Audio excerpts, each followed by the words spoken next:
இப்போ நம்ம இந்த ரைஸ் வெரிமிக்ஸில் கிச்சடி பண்ணலாம் ஃப்ரெண்ட்ஸ். இப்போ இந்த ரைஸ் வெரிமிக்ஸில் நம்ம தண்ணி கொதிக்க வச்சு ஆட் பண்ணி வேக வச்சுக்கலாம்.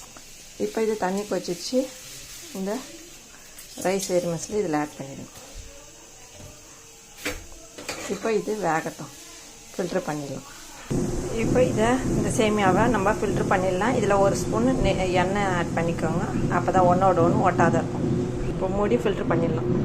இப்போ நம்ம இந்த ரைஸ் வெரிமிக்ஸில் ஃபில்ட்ரு பண்ணியாச்சு. இப்போ நம்ம இதை தாளிச்சிடலாம். கடாய் வச்சு எண்ணெய் ஆட் பண்ணிக்கோங்க. எண்ணெய் காஞ்சதும் வெங்காயம் பச்சை மிளகாய் ஆட் பண்ணிக்கோங்க. மஞ்சள் தூள் ஆட் பண்ணிக்கோங்க. இஞ்சி பூண்டு நசுக்கி ஆட் பண்ணிக்கோங்க.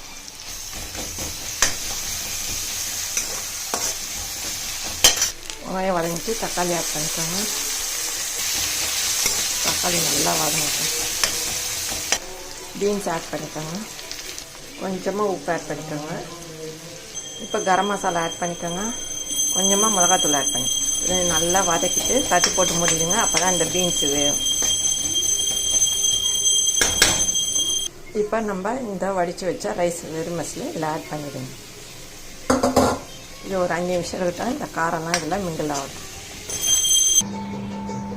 இப்போ ரெடி ஆயிடுச்சு. இந்த வீடியோ பிடிச்சிருந்தால் லைக் பண்ணுங்கள், ஷேர் பண்ணுங்கள், சப்ஸ்கிரைப் பண்ணுங்கள் ஃப்ரெண்ட்ஸ். டாடா பாய். மீண்டும் அடுத்த வீடியோவில் சந்திப்போம்.